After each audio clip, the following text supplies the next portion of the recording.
Alright guys, I'm gonna do another movie review for a little B movie from the late 80s,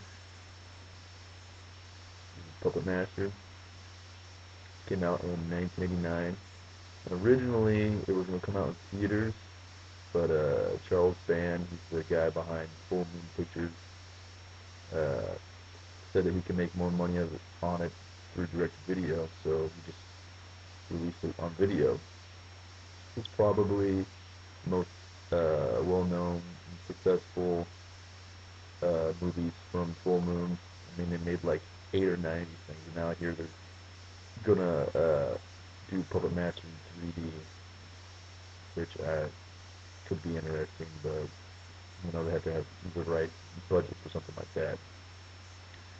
But anyway, this movie's directed by David Schmoller.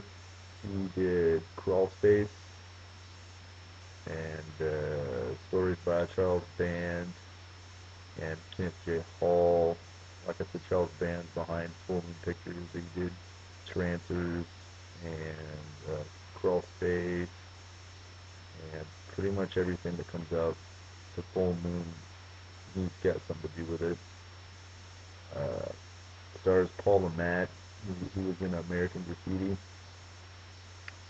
and also William Hickey's in here. He was in the Name of the Game.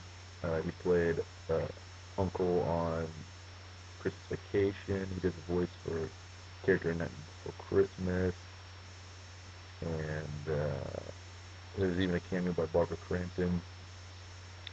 But anyway, story starts out in the 30s with William Hickey's character. He's the puppet master, Andre Toulon. He's in a hotel, the Bodego Bay, and these two men are coming to get him. So he's got to hide his puppets.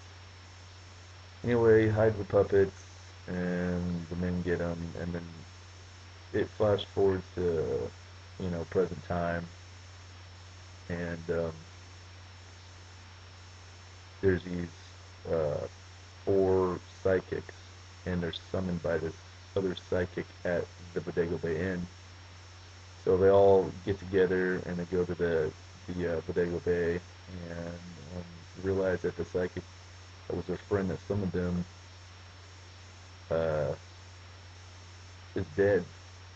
So they don't really know why they're there. And the lead character, Alex Whittaker, played by Paula Matt, um, realizes something's not right. There's a reason why they're there, and the come find out the puppets are alive and roaming the hotel. Now it's pretty much the basic story. I don't want to really ruin it, but this movie's pretty good. It's one of the better little B movies from the 80s, in my opinion. The effects are done by David Allen. The guy did Batteries Not Included, and he did some effects on Willow, and they're actually pretty well done. Um,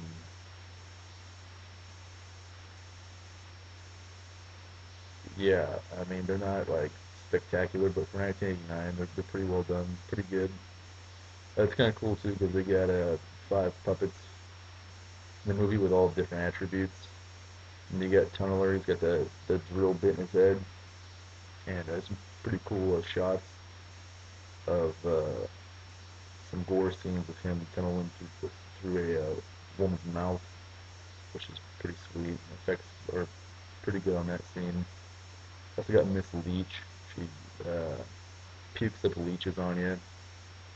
Pretty gross, but I thought it was pretty inventive. And you get Pinhead. He's the dude with a really tiny head, and he's got the big, human hands, and he can choke you to death and beat the shit out of you. And Blade, he's a little guy with the hook for an arm. He's also got a knife on the other arm. He's a pretty cool character. He's probably like the most famous out of all of them. And then you get Jester. He's the guy that's got like three parts on his head, and they all spin simultaneously and changes his mood and stuff. And he laughs. And pretty cool characters. They all have their own attributes. which was cool. I mean, considering they're all just puppets, but they all have their own thing. And yeah, I mean, this movie's not really gory. Like I said, it's got a couple gore scenes, not a lot, but there's a lot of really good atmosphere in here. David Schmolier, he really knows how to move the camera. I like the puppet POV shots that he did. Um, yeah, overall, I'm pretty impressed with directing, and the music's done by Charles Band's brother, Richard. Cool theme too, sticks in your head, kind of like a circus theme. They use it for all the Puppet Master movies. Uh, kind of like a keyboard synthesizer type soundtrack, but it's pretty. Works pretty effective in here, I thought, being it's a low budget movie. All in all, pretty, like I said, pretty decent little B movie from the '80s. Like I said, they made like 8 or 9 sequels. Uh, they haven't released this on DVD separately. Now you can get the box set that comes with like all 8, and they only made that box set for a limited time, so they're pretty rare. And there's no way in hell that I'm gonna spend 130, 150 bucks on the DVD box set, considering over half these movies blow ass. I have the first one here on VHS. I got 3, and I have number 4 on VHS as well. And I hear after 5, the movies just go downhill, and I'm not going to spend a lot of money on pieces of shit. But these old VHSs are pretty sweet. I mean, you get the classic cover art. I really like the old school '80s cover art that they have, and these full moon releases come with no strings attached, like a behind the scenes look at the making of the movie. It's pretty cool. They got like interviews with the directors and Charles Band, and they show how the puppets are made and stuff. And I noticed that they're on my other Puppet Master VHSs as well, which I thought was kind of cool. But anyway, I'm gonna give this one 3 fuck yous out of 5, just because I like Pinhead. And he beats the shit out of people with his big human hands. He's my favorite. So yeah, here's my review on Puppet Master. It's fucking brutal.